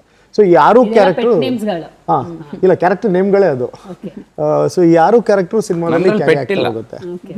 ಬರೀ ಪ್ರಾಣಿಗಳು ಯಾವ್ದು ಯೂಸ್ ಮಾಡಿಲ್ಲ ನಾವು. ಅದೊಂದು ಪಾತ್ರ, ಸ್ನೇಹ ಅನ್ನೋ ಪಾತ್ರ ಆ ರೀತಿ ಕ್ಯಾರಿ ಆಗ್ತಾ ಹೋಗುತ್ತೆ. ಶಿವ್ಗೆ ಸ್ನೇಹನ ಸ್ವಾತಿನ ಇಷ್ಟ? ಇಬ್ರು ಇಷ್ಟ. ಅಲ್ಲ, ಬಿಟ್ಟರೆ ಅವ್ರು ಅಂತ ಇಡೀ ಸಿನಿಮಾ ಅವ್ರಿಗೆ ಯಾರ್ಯಾರು ಹುಡುಗಿರು ಕಾಣಿಸ್ತಾರೆ ಅವರೆಲ್ಲ ಹೀರೋಯಿನ್ಸ್. ಜೊಲ್ಲು ಅಂತವ್ರೆ ಸಿನಿಮಾದಲ್ಲಿ, ಒಂಥರ ಜೊಲ್ಲು ಅಂತ. ಓಕೆ, ಇದರ ಜೊತೆಗೆ ಬಾಲರಾಜ್ ವಾಡಿ ಸರ್ ಇದ್ದಾರೆ. ಸೊ ಅವರು 2 ತರ ಪಾತ್ರ ಮಾಡ್ತಾರೆ. ಒಂದು ವಿಲನ್ ಲುಕ್ ಅಲ್ಲೂ ಅವ್ರು ಕಾಣಿಸಿದ್ದಿದೆ, ಒಂದು ಸಾಫ್ಟ್ ಲುಕ್ ಅಲ್ಲೂ ಕಾಣಿಸಿದ್ದಿದೆ. ಸೊ ಈ ಸಿನಿಮಾದಲ್ಲಿ ವಿಲನ್ನ ಹಿಂಗೆ ಒಂದು ಒಳ್ಳೆ ಪಾತ್ರ ಮೇಡಮ್ ಅವ್ರದ್ದು. ಅಂದರೆ ವಿಲನ್ ಅಂತಲೂ ಬರಲ್ಲ, ಅದು ಒಂದು ಪೋಷಕ ಪಾತ್ರ ಅಂತೀವಲ್ಲ, ರೆಸ್ಪೆಕ್ಟ್ ಇರೋವಂಥ ಒಂದು ಪಾತ್ರ ಅಂತಿರಲ್ಲ, ಆ ಥರ ಬರುತ್ತೆ. ಬಟ್ ತುಂಬ ಚೆನ್ನಾಗಿ ನಿಭಾಯಿಸ್ಕೊಟ್ಟಿದ್ದಾರೆ ನಮಗೆ. ಯಾಕಂದರೆ ಒಂದು ಸೆಕೆಂಡ್ ಹಾಫ್ ಆದಮೇಲೆ ಕ್ಯಾರಿ ಆಗೋದೇ ಅವರಿಂದ ಸಿನಿಮಾ. ಅವ್ರ ಇಂಟ್ರೊಡಕ್ಷನಿಂದನೇ ಸೆಕೆಂಡ್ ಹಾಫ್ ಸ್ಟಾರ್ಟ್ ಆಗುತ್ತೆ ನಮ್ಮ ಸಿನಿಮಾದಲ್ಲಿ. ಸೊ ಅಲ್ಲಿಂದ ಕ್ಲೈಮ್ಯಾಕ್ಸ್ವರೆಗೂ ಅವ್ರ ವೆಯ್ಟೇಜ್ ಏನು ಅವ್ರ ಕ್ಯಾರೆಕ್ಟರ್ ನಮಗೆ ಸಪೋರ್ಟಿವ್ ಆಗಿ ಬಂತು. ಸೊ ತುಂಬ ಬ್ಯೂಟಿಫುಲ್ ಆಗಿ ಅವರು ಆ್ಯಕ್ಟ್ ಮಾಡಿಕೊಟ್ಟಿದ್ದಾರೆ ನಮಗೆ. ಒಂದು ಸಿನಿಮಾ ಅಂದಮೇಲೆ ಹೀರೋ ಅಂದಮೇಲೆ ವಿಲನ್ ಇರಲೇಬೇಕು. ನಿಮ್ಮ ಸಿನಿಮಾದ ವಿಲನ್ ಯಾರು? ಸಿಚುಯೇಷನ್ಸ್. ಯಾರು ವಿಲನ್ ಇಲ್ಲ, ವಿಲನ್ ಇಲ್ಲ, ಸಿಚುಯೇಷನ್ಸೇ ವ್ಯಕ್ತಿಗಳನ್ನ ವಿಲನ್ ತರ ಕಾಣಿಸುತ್ತೆ ಅಷ್ಟೇ ಮೇಡಮ್. ಅದು ಆಯ್ತು. ಆ ಸಿಚುವೇಶನ್ ಅಲ್ಲಿ ವಿಲನ್ ಯಾರು ಆಗ್ತಾರೆ? ಅದು ಇನ್ನೊಂದು 19ನೇ ತಾರೀಕು ಕೂತ್ಕೊಂಡು ನೋಡ್ಬೋದು ನೀವು. ಸಿನಿಮಾ ವಿಚಾರವಾಗಿ ಬರೋದಾದ್ರೆ ಶೂಟಿಂಗ್ ಎಲ್ಲೆಲ್ಲ ಆಯ್ತು, ಹೆಂಗಿತ್ತು ಎಕ್ಸ್ಪೀರಿಯನ್ಸ್ ನಿಮಗೆ? ಚೆನ್ನಾಗಿತ್ತು. ಆ್ಯಂಡ್ ಬೆಂಗಳೂರು ಸುತ್ತಮುತ್ತ ಇಲ್ಲಿ ಜಿಂಕೆ ಪಾರ್ಕ್ ಅಲ್ವಾ ಅದು, ಜಿಂಕೆ ಪಾರ್ಕ್ ಹತ್ರ ಇವರು ಗೊತ್ತಿರೋ ಬೆಂಗಳೂರವರಲ್ಲ. ಸೊ ಇವರ ಏರಿಯಾಸ್ಗಳು, ಇವ್ರ ಫ್ರೆಂಡ್ಸು, ಇದು ಅಡ್ಡ ಅಲ್ಲೇ ಒಟ್ಟಾರೆ ಬೆಂಗಳೂರಲ್ಲೇ ನಾವು ಜಾಸ್ತಿ, ನಾನಂತೂ ಬೆಂಗಳೂರಲ್ಲೇ ಜಾಸ್ತಿ ಶೂಟ್ ಮಾಡಿದ್ದು. ಚೆನ್ನಾಗಿತ್ತು. ಅಂದರೆ ನನಗೆ ಬೇರೆ ಸೆಟ್ಟಿಗೆ ಹೋಗಿದ್ದು, ಇವ್ರ ಸೆಟ್ಟಿಗೆ ಹೋದ ದಿನ ನಮ್ಮ ಮನೆಗೆ ಹೋದಂಗೆ ಇರ್ತಿತ್ತು. ಅಲ್ಲಿ ಹೆಂಗಂದರೆ ಇವಾಗ ನಾವೇ ತುಂಬ ಹೆಸರಿರೋರಲ್ಲಿ, ನಮ್ಮದೇ ಅಲ್ಲ ಅವ ನಾವೇ ದೊಡ್ಡದು. ಹಾಗಾಗಿ ಚೆನ್ನಾಗಿತ್ತು, ಚೆನ್ನಾಗಿ ನೋಡಿಕೊಂಡ್ರು. ಅಂದರೆ ಅದೇ ಮನೆ ಫೀಲ್. ಒಟ್ಟಿಗೆ ಕೂತ್ಕೊಂಡು ಎಲ್ಲರೂ ನಾವು ಊಟ ಮಾಡೋದ್ರಿಂದ ಹಿಡಿದು ಮಾತಾಡೋದು, ನಾನು ಹಿಂಗೆ ಎಲ್ರಿಗೂ ರೇಗಿಸ್ಕೊಂಡು ಅಲ್ಲಿ ಇಲ್ಲಿ ಇದು ಮಾಡ್ಕೊಂಡು ಆರಾಮಾಗಿದ್ದೆ. ಚೆನ್ನಾಗಿ ಸರ್, ನಾವು ಸಾಮಾನ್ಯವಾಗಿ ಒಬ್ಬ ಕಲಾವಿದರನ್ನ ಕೂರಿಸ್ಕೊಂಡು ಇಲ್ಲಿ ಮಾತಾಡ್ತೀವಿ. ಟೆಕ್ನಿಕಲ್ ಡಿಪಾರ್ಟ್ಮೆಂಟ್ ಎಷ್ಟು ಸ್ಟ್ರಾಂಗ್ ಆಗಿತ್ತು? DOP ಆಗಿರ್ಬೋದು, ಮ್ಯೂಸಿಕ್ ಡಿಪಾರ್ಟ್ಮೆಂಟ್ ಆಗಿರ್ಬೋದು, ಅಥವಾ ಆರ್ಟ್ ಡಿಪಾರ್ಟ್ಮೆಂಟ್ ಆಗಿರ್ಬೋದು, ಹೆಂಗೆ ಕೆಲಸ ಮಾಡಿದ್ದಾರೆ ಅಥವಾ ನಿಮ್ಮ ಜೊತೆಲಿ ಹೆಂಗೆ ಸಾಗಿದ್ದಾರೆ ಅನ್ನೋದು? ಈಗ DOP ಅಂತ ಬಂದರೆ ಮೇಡಮ್ ಆನಂದ್ ಇಳಿಯರಾಜ ಅಂತೇಳಿ, ಅವರು ನನಗೆ ಸುಮಾರು ಒಂದು 2013 ಪರಿಚಯ. ಅವರು 2013 ಪರಿಚಯ. ಒಂದು ಒಳ್ಳೆ ಬಾಂಡಿಂಗ್ ಇತ್ತು ನಂದು ಅವ್ರದ್ದು.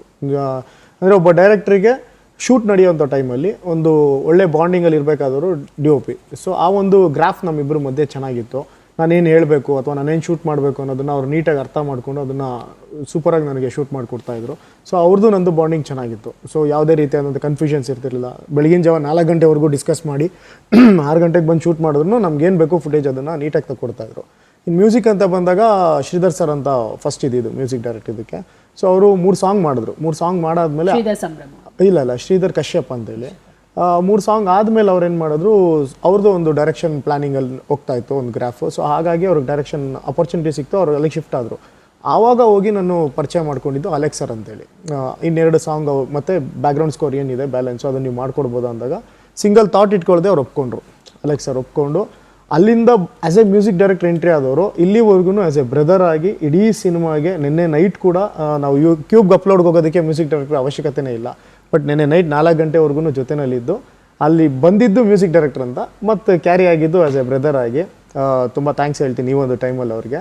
ಹಾಗೆ ಇನ್ನು ಡೈರೆಕ್ಷನ್ ಡಿಪಾರ್ಟ್ಮೆಂಟ್ ಅಂತ ತುಂಬ ಮೇಜರ್ ಪಾರ್ಟ್ ಆಗುತ್ತೆ. ನಾನು ಡೈರೆಕ್ಟ್ ಮಾಡಿ ಆ್ಯಕ್ಟ್ ಮಾಡ್ತಾ ಇರೋಂಥ ಟೈಮಲ್ಲಿ ಆ ಒಂದು ಟೈಮಲ್ಲೂ ಕೂಡ ನನಗೆ ಪ್ರೀ ಪ್ರೊಡಕ್ಷನಲ್ಲಿ ಕಂಪ್ಲೀಟ್ ಟೀಮ್ ಹೋಲ್ ಟೀಮ್ ಸೆಟ್ಗೆ ಅಂತ ನಾವು ನಮ್ಮ ಹುಡುಗರನ್ನೇ ಟ್ರೈನ್ ಅಪ್ ಮಾಡಿ ನಮ್ಗೆ ಏನೇನು ಬೇಕು ಪ್ರಾಪರ್ಟೀಸ್ ಹೆಂಗೆ ಸೆಟ್ ಮಾಡಬೇಕು ಪ್ರೀ ಪ್ರೊಡಕ್ಷನಲ್ಲಿ ನಾವು ಅದನ್ನೆಲ್ಲ ನೀಟಾಗಿ ಪ್ಲ್ಯಾನ್ ಮಾಡ್ಕೊಂಡಿದ್ವಿ. 15ರಿಂದ 16 ಜನ ಹುಡುಗರನ್ನ ನಾವು ಸೆಟ್ ಮಾಡಿ ಇಟ್ಕೊಂಡಿದ್ವಿ. ಈ ಒಂದು ಡಿಪಾರ್ಟ್ಮೆಂಟ್ಗೆ ಇವರು, ಈ ಒಂದು ಡಿಪಾರ್ಟ್ಮೆಂಟ್ಗೆ ಇವರು ಅಂತ. ಸೊ ಆ ಒಂದು ನಿಟ್ಟಿನಲ್ಲಿ ನಮಗೆ ಎಲ್ಲ ರೀತಿಯಲ್ಲೂ ಟೆಕ್ನಿಕಲಿ ನಮ್ಮ ಡೈರೆಕ್ಷನ್ ಡಿಪಾರ್ಟ್ಮೆಂಟ್ ಸುನಿಲ್ ಅಂತ ನನ್ನ ಅಸೋಸಿಯೇಟ್ ಆಗಿದ್ದರು, ವಿಜಯ್ ಅಂತ ಇದ್ದರು, ಆಮೇಲೆ ಒಂದಷ್ಟು ಜನ ಸ್ಟಾಫ್ಗಳಿದ್ರು. ಆಮೇಲೆ ಮ್ಯೂಸಿಕ್ ಅಂತ ಬಂದಾಗ ಇವರಿಬ್ಬರು ಮಾಡಿದಂಥ ಒಂದು ಹೆಲ್ಪು, ಜೊತೆಗೆ DOP ಅಂತ ಬಂದಾಗ ಆನಂದ್ ಸರ್ ಔಟ್ಪುಟ್ ಕೊಟ್ಟಿದ್ದು. ಆ್ಯಂಡ್ ಆರ್ಟಿಸ್ಟ್ ಅಂತ ಬಂದಾಗ ಇವರೆಲ್ಲರೂ ಕೂತ್ಕೊಂಡು ನಮಗೆ ಸಿಂಗಲ್ ಡಿಮ್ಯಾಂಡ್ಸ್ ಇಲ್ಲದೇ ಸೆಟ್ಟಲ್ಲಿ ಏನೇ ಒಂದು ಸಣ್ಣದು ಹೆಚ್ಚು ಕಡಿಮೆ ಆದ್ರೂ ಅಡ್ಜಸ್ಟ್ ಮಾಡ್ಕೊಂಡು ಇಡೀ ಟೀಮ್ ಸಪೋರ್ಟ್ ಮಾಡಿದೆ. ಒಬ್ಬ ನಿರ್ದೇಶಕನಾಗಬೇಕು, ನಟನಾಗಬೇಕು ಅಂತ ಕನ್ಸ್ಕೊಂಡು ಬಂದವ್ರು ನೀವು ಇಂಡಸ್ಟ್ರಿಗೆ. ಎಷ್ಟು ಕಷ್ಟ ಆಯಿತು ಸ್ಟಾರ್ಟಿಂಗ್ ಬಂದಾಗ? ಸಪೋರ್ಟಿವ್ ಯಾವ ಥರ ಇತ್ತು ಇಂಡಸ್ಟ್ರಿಯಲ್ಲಿ ನಿಮಗೆ? ಸಪೋರ್ಟ್ ಇವತ್ತಿಗೂ ಇಲ್ಲ ಬಿಡಿ, ಇವತ್ತಿಗೂ ಜನಗಳ ಸಪೋರ್ಟ್ನಲ್ಲೇ ನಿರೀಕ್ಷೆ ಇರೋದು. ಸೊ ಅದೇ ಸ್ಟಾರ್ಟ್ ಮಾಡಿದಾಗ ಎಲ್ರಿಗೂ ಇನಿಷಿಯಲ್ ಡೇಸಲ್ಲಿ ನಾವು ಯಾರು ಮೇಡಮ್, ನಮ್ಗೆ ಯಾವುದು ಬ್ಯಾಕ್ಗ್ರೌಂಡ್ ಇಲ್ಲ, ನಮಗೆ ನಮ್ಮ ಫ್ಯಾಮಿಲಿಲಿ ಯಾರೂ ಈ ಥರ ಇಂಡಸ್ಟ್ರಿ ಒಳಗಡೆ ಬಂದವರಿಲ್ಲ. ಆವಾಗ ನಮ್ಮ ತಂದೆ ಮಾಡ್ತಾ ಇದ್ರಂತೆ ಕಲಾಕ್ಷೇತ್ರದಲ್ಲೆಲ್ಲ ನಾಟಕಗಳು ಮಾಡಿ ಒಂದು ಸೀರಿಯಲ್ಗೇನೋ ಸೆಲೆಕ್ಟ್ ಆಗಿದ್ರು ಮತ್ತು ಒಂದು ಸಿನಿಮಾಗೂ ಸೆಲೆಕ್ಟ್ ಆಗಿದ್ರಂತೆ. ವಿಶ್ವವಿಜೇತ ಅಂತೇಳಿ ಅವ್ರ ಫ್ರೆಂಡ್ ಇದ್ರಂತೆ. ಸೊ ಅವರು ಆ ಥರ ಹೇಳಿದಾಗ ನಮಗೆ ಆ ಒಂದು ಖುಷಿ ಇರೋದು, ಓಕೆ ಫೈನ್ ಈ ಥರ ಯಾರೋ ಇದ್ರು, ನೀವು ಹೋಗೋದಲ್ವಣ, ಇವತ್ತು ನೋಡಿ ಇಂಡಸ್ಟ್ರಿ ಹೆಂಗಿದೆ, ನಾವು ನಮ್ಮಪ್ಪ ಈ ಥರ ಆ್ಯಕ್ಟರ್ ಅಂತ ಹೇಳ್ಕೊಂಡು ನಾವು ಇಂಡಸ್ಟ್ರಿಗೆ ಹೋಗ್ಬೋದಾಗಿತ್ತಲ್ಲ ಅಂತಂದಾಗ ಇಲ್ಲ ಜವಾಬ್ದಾರಿಗಳಿಂದ ಅವ್ರು ಹೋಗೋಕ್ಕಾಗಿಲ್ಲ. ಬಟ್ ಇನಿಷಿಯಲ್ ಡೇಸಲ್ಲಿ ನಾನು ಆ್ಯಕ್ಟರ್ ಆಗಬೇಕು ಅಂತಲೇ ಬಂದಿದ್ದು. ಅವಕಾಶಗಳು ಸಿಗ್ತಾ ಇರಲಿಲ್ಲ, ಜಾಸ್ತಿ ದುಡ್ಡು ಮತ್ತು ಇನ್ಫ್ಲೂಯೆನ್ಸ್ ಇರೋರಿಗೆ ಸಿಗ್ತಾ ಇದ್ದಂಥ ಅವಕಾಶಗಳು ನಮ್ಮ ಟ್ಯಾಲೆಂಟ್ ಇದ್ದವ್ರಿಗೆ ಸಿಗ್ತಾ ಇರಲಿಲ್ಲ. ಸೊ ಹಾಗಾಗಿ ಓಕೆ ಫೈನ್ ಸರ್ವೈವ್ ಆಗಬೇಕು, ಇಂಡಸ್ಟ್ರಿ ಒಳಗಡೆ ನಾವು ಉಳ್ಕೊಬೇಕು ಅಂತಂದಾಗ ಬೇರೆ ಏನಾರ ಕಲಿಬೇಕು ಆ್ಯಕ್ಟಿಂಗ್ ಬಿಟ್ಟು ಅಂತೇಳಿ ಡೈರೆಕ್ಷನ್ ಡಿಪಾರ್ಟ್ಮೆಂಟಿಗೆ ಬಂದಿದ್ದು. ಸೊ ಅಲ್ಲಿ ಅಸೋಸಿಯೇಟ್ ಆಗಿ, ಅಸಿಸ್ಟೆಂಟ್ ಡೈರೆಕ್ಟರ್ ಆಗಿ, ಅಸೋಸಿಯೇಟ್ ಡೈರೆಕ್ಟರ್ ಆಗಿ, ಕೋ ಡೈರೆಕ್ಟರ್ ಆಗಿ ಕೆಲಸ ಕಲಿತು ಫೈನಲಿ ಒಂದು ಸಿನಿಮಾ ಮಾಡಬೇಕು ಅಂತೇಳಿ 2015ಇಂದನೂ ಸ್ಟಾರ್ಟ್ ಮಾಡ್ತಾ ಇದ್ವಿ. 2015ಇಂದನೂ ಮಾಡೋಣ ಅಂತಾನೆ. ಸೊ ಲಕ್ಕಿಲಿ ನಮಗೆ 2023ಲಿ ಸಿನಿಮಾ ಶುರು ಆಯಿತು. ಓಕೆ, ನಿಮಗೆ ಈ ಪಾತ್ರ ಎಷ್ಟು ಸ್ಯಾಟಿಸ್ಫೈಡ್ ಅನಿಸುತ್ತೆ? ಒಬ್ಬ ನಾಯಕಿಯಾಗಿ ನಿಮಗೆ ಆಫರ್ ಸಿಕ್ಕಿರೋದಾಗಿರ್ಬೋದು, ಅಪರ್ಚುನಿಟಿ ಸಿಕ್ಕಿರೋದಾಗಿರ್ಬೋದು, ಸಿನಿಮಾ ಮುಗ್ದ ಮೇಲೆ ನಿಮಗೆ ಎಷ್ಟು ಖುಷಿ ಇದೆ ಅಂತ? ಅದೇ ಮ್ಯಾಮ್, ನನಗೆ ಒಂದು ಸ್ಮಾಲ್ ಸ್ಪೇಸ್ ಇದ್ರು, ಬಟ್ ಅದರಲ್ಲಿ ನನಗೆ ಕೊಟ್ಟಿದ್ದ ಲೈನ್ಸ್ ಇದೆಯಲ್ಲ ತುಂಬ ಕ್ಯಾಚಿಯಾಗಿತ್ತು, ತುಂಬ ಎಮೋಷ್ನಲ್, ತುಂಬ ಕನೆಕ್ಟ್ ಇತ್ತು. ಸೊ ನನಗೆ ಆ ಲೈನ್ಸೇ ಆಗಲಿ ಅಲ್ಲ, ಅವರು ಹೇಳ್ತಿದ್ದಾರೆ ಪಾತ್ರದ ಬಗ್ಗೆ, ನಾವು ಅನುಭವಿಸ್ತಾ ಇದ್ದೀವಿ. ಇಷ್ಟು ಚಂದ ಹೇಳ್ದವ್ರು, ನೀವು ಅಪರೂಪಕ್ಕೆ ಮಾತಾಡಿಸ್ತೀರ, ನಾವು ಕೇಳಿಸ್ಕೊಳ್ಳೋದು ಬೇಡ. ಸೊ ಆ ಲೈನ್ಸ್ ಆಗಲಿ ಪ್ರತಿಯೊಂದು ಇಟ್ಸ್ ತುಂಬ ಮೀನಿಂಗ್ಫುಲ್ ಅನಿಸ್ತಿತ್ತು, ತುಂಬ ಕನೆಕ್ಟ್ ಅನ್ನಿಸ್ತಿತ್ತು. ಸೊ ನಾನು ಯಾವುದೇ ಡೈಲಾಗ್ ಡೆಲಿವರಿ ಆಗಲಿ ಇಟ್ಸ್ ನಾವು ಹೇಳ್ತಾ ಇದ್ದೀವಿ ಅನ್ನೋ ಥರ ಫೀಲ್ ಆಗ್ತಿತ್ತು, ಇಂಟ್ರಾಕ್ಟ್ ಮಾಡ್ತಿದ್ದೀವಿ, ನಮ್ಮ ಭಾವನೆಯನ್ನು ತೋರಿಸ್ತಾ ಇದ್ದೀವಿ ಅನ್ನೋ ಥರ ಇತ್ತು. ಸೊ ಇದು ತುಂಬ ಸಂಪೂರ್ಣ ನನಗೆ ಖುಷಿ ಇದೆ. ಓಕೆ, ಸೀರಿಯಸ್ ಆಗೆಲ್ಲ ಆಕ್ಟ್ ಮಾಡಿಲ್ಲ. ಇಲ್ಲ ಸರ್, ಆಕ್ಚುಲಿ ನಿಮ್ದು ಪಾತ್ರ ಅದೇ ನಾನು ಅವಾಗಲೇ ಹೇಳಿದೆ ಗೊತ್ತಾ ನಿಮಗೆ, ಇಡೀ ಸಿನಿಮಾ ನಗಿಸ್ತಾರೆ.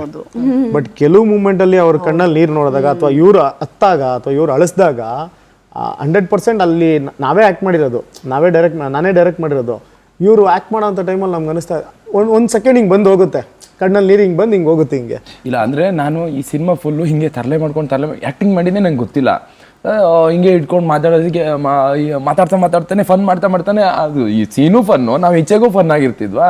ಶೂಟ್ ಮಾಡಿದೆ ಗೊತ್ತಿಲ್ಲ. ಮೋಸ್ಟ್ಲಿ ನಾನು ಸಿನಿಮಾ ಮತ್ತೆ ನೋಡಿದೆ, ನಾನು ಏನೇನು ಮಾಡಿದೆ, ನಾನು ಈ ಎಮೋಷ್ನಲ್ ಸೀನ್ ಎಲ್ಲ ಮಾಡಿದ್ದೀನಿ ಅಂತ, ನಾನು ಕಾಮಿಡಿ ಮಾಡಿದ್ದೆಲ್ಲ ನೆನಪಿದೆ. ಈ ಎಮೋಷ್ನಲ್ ನೀವು ಹೇಳಿದಾಗಲೇ ಹೌದಲ್ಲ ನನಗೆ ನೋಡಬೇಕು ಅನಿಸ್ತಾ ಇದೆ.